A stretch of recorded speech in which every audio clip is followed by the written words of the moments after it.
Everyone, আসসালামু আলাইকুম। কেমন আছেন? আশা করি সবাই ভালো আছেন, সুস্থ আছেন। আমরাও খুব ভালো আছি। হসপিটাল থেকে বাড়ি এসে কি করছি না করছি সেই নিয়ে থাকবে আজকের ভিডিওটি যদি একটুও ভালো লেগে থাকে তাহলে ভিডিওটির উপর একটা লাইক অ্যান্ড চ্যানেলটাকে সাবস্ক্রাইব করে আমার পুরো ভিডিওটির সঙ্গে থাকবেন।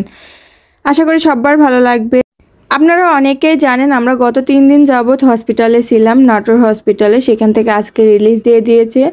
তো 3 দিন হসপিটালে থাকার পরে ফাইনালি বাড়িতে চলে আসলাম। আম্মু এসে এগিয়ে নিল ব্যাগপত্রগুলো, আর আমার হাতে একটা আইসক্রিম ছিল। বাজারে আমার এলাকার বাজার থেকে 3টা আইসক্রিম নেওয়া হয়েছিল। দেবর তো খাবে না, ওর ভাইয়ার জন্য নিয়েছে একটা, আর আমার জন্য, আর ড্রাইভার মামার জন্য। আর এদিকে বাড়িতে আসাতেই আমার শ্বশুরমশাই বলছে আমার আইসক্রিম কই। আমি বলছি আমি তো বেশি আইসক্রিম কিনে নাই, 3টাই কিনেছিল। তো ওনাকে দিতে চাইলাম, বললো ওইটা খাওয়া যায়। তো আমি আসলে ওনার সাথে একটু মজা করে, আর এই যে কত 3 দিন বাড়িতে ছিলাম না, আমার লালুটা কি করছে। এদিকে বাড়িতে এসে চেঞ্জ করে রান্নাঘরে চলে আসলাম রান্না করতে। আমার শাশুড়ি মা তার ছেলের জন্য নুডলস নিয়ে আসছিল। সেই নুডলসটা জাস্ট গরম পানিতে একটু সিদ্ধ করে, নুন দিয়ে সিদ্ধ করে রেখে দিয়েছে।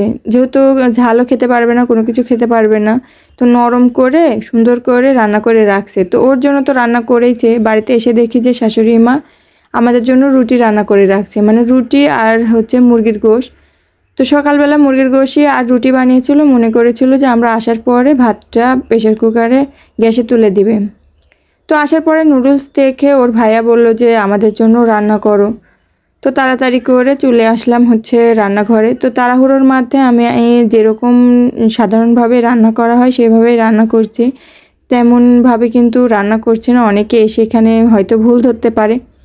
তো যাই হোক, যদি ভুল ত্রুটি হয়েও থাকে তাহলে কমেন্ট বক্সে অবশ্যই জানিয়ে দিতে পারেন। তো আমি খুব সিম্পলভাবে নুডলসটা রান্না করছি। 2টো ডিম নিয়েছি, অনেকটা পরিমাণ করে পেঁয়াজ নিয়েছি। ওর ভাইয়া এই নুডলসে একটু পেঁয়াজ বেশি হলে খেতে পছন্দ করে। তো এদিকে ডিমটা হালকা করে ভেজে নিয়ে ওর মধ্যে নুডলস দিয়ে একটু হালকা আমি হলুদও দিয়েছি। এরা কালার পছন্দ করে, তো সাদাটি থাকলে বলে যে কোনো কালার নেই, দেখতে কেমন লাগছে। তো এই জন্য আমি হালকা করে একটু হলুদ দিই, যাতে একটু হালকা হলুদ হয়, খেতেও ভালো লাগে আমার মতে। এর মধ্যে 2 প্যাকেট নুডলস নিয়েছিলাম। 2 প্যাকেটই নুডলসের মশলা ছিল। সেই 2 প্যাকেট নুডলসের মশলায় আমি দিয়ে দিচ্ছি। এখানে একটা মজার বিষয় কি, আমার শাশুড়ি মা এই নুডলসের মশলাটা খেতে পছন্দ করে না। উনিও তো আমরা রান্না করলে একটু খায়, তেমন একটা পছন্দ করে না, কিন্তু রান্না করলে খায়। কিন্তু এর মাঝে কি বলে যে নুডলসের এই মশলাটা দিস না, আমার গন্ধ লাগে, খেতে পারি না। তো মজার বিষয় কি, আমি লুকিয়ে যদি এর মধ্যে দিয়ে দিই তাহলে কি হয়, খেয়ে নেয়, মনে করে নুডলসটা এরকমই। আর যদি সামনে আমি নুডলসটা গরম নুডলসের উপর মশলাটা ছিটিয়ে দিয়ে খেতে চাই, তখন কই দিস না, আমি খেতে পারি না, গন্ধটা দিস না। কিন্তু এই যে লুকিয়ে দিয়ে নিয়ে আসলাম, কিন্তু সে ইজিলি খেয়ে নিচ্ছে।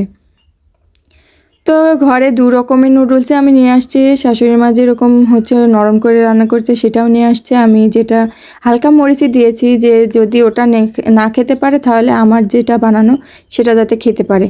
তো এদিকে আমি ওকে একটু উঠিয়ে দিলাম। আম্মু তো জানে না কীভাবে উঠাইতে হবে, মেডিসিন কি আছে না আছে সেটা তো আমার শাশুড়ি মা জানে না। তো আমি ভাবলাম যে আমি ওষুধগুলো খাইয়ে দিয়ে যাই। আর নতুন প্রেসক্রিপশন করেছিল, সেই নতুন প্রেসক্রিপশন দেখে আগে খাবারগুলো খাইয়ে ওষুধগুলো মিল করে দিয়ে দিই। ও যেহেতু এত নিচু হয়ে সব ওষুধ মিল করে খেতে পারবে না, আর আমার শাশুড়ি মা তো লেখাপড়া জানে না।